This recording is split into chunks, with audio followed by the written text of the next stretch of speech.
غازی صاحب جب ہم قرآن مجید پڑھتے ہیں تو ہمیں پتہ چلتا ہے کہ اللہ تعالیٰ ہم سے آسانی چاہتے ہیں، مشکل نہیں چاہتے، تو ہمارا ہدف کیا ہونا چاہیے اس معاملے میں؟ ٹھیک ہے جی، شکریہ۔ عام انسان اگر آسانی بھی تلاش کرتا ہے تو کوئی ایسی چیز نہیں، خود اللہ کے پیغمبر نے فرمایا ہے کہ دین و یسر، میرا دین بہت آسان ہے، اور پورے دین کے بارے میں خود اللہ تعالیٰ نے ضمانت دی ہے کہ لا یکلف اللہ نفسا الا وسعها، میں نے اس دین کے احکام میں بندوں پر ان کی حد وسع سے زیادہ کوئی ذمہ داری نہیں ڈالی، تو اس میں کوئی حرج کی بات نہیں، لیکن یہ عام لوگوں کے لیے ہے۔ اہل علم کو یہ طریقہ نہیں اختیار کرنا چاہیے، انہیں دلیل دیکھنی، ہو سکتا ہے اس کا نتیجہ مشکل نکلے، ہو سکتا ہے اس کا نتیجہ آسان نکلے، تو انہیں تو بہرحال یہ دیکھنا ہے کہ دلیل کس کی مضبوط ہے،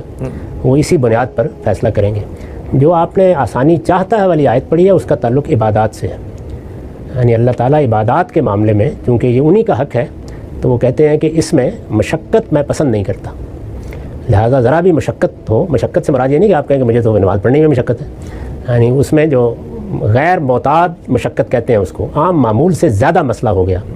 تو اس میں اللہ تعالیٰ کہتے ہیں کہ نیچے کی صورت پر آ جاؤ، پھر اس میں رعایت دیتے چلے جاتے ہیں۔ تو عبادات کے معاملے میں یہ اصول ہے، حرمتوں کے بارے میں یہ اصول نہیں ہے، وہاں اصول یہ ہے کہ نہیں جان پر بنے گی تو پھر حرمت علت میں بدلے گی، ورنہ نہیں بدلے گی، تو اس لیے ہر جگہ اس کا اطلاق نہ کریں۔ بحیثیت مجموعی عام آدمی کو دین میں آسان اگر وہ کوئی چیز محسوس کرتا ہے، شافعیوں کی رائے زیادہ آسان ہے، مالکیوں کی زیادہ آسان ہے، کوئی حرج نہیں ہے اس کو قبول کر لیں، ہم لوگوں کے لیے یہ جائز نہیں ہے، ہمیں تو یہ دیکھنا ہے کہ دلیل کس کی مضبوط ہے۔ ٹھیک ہے، بہت شکریہ۔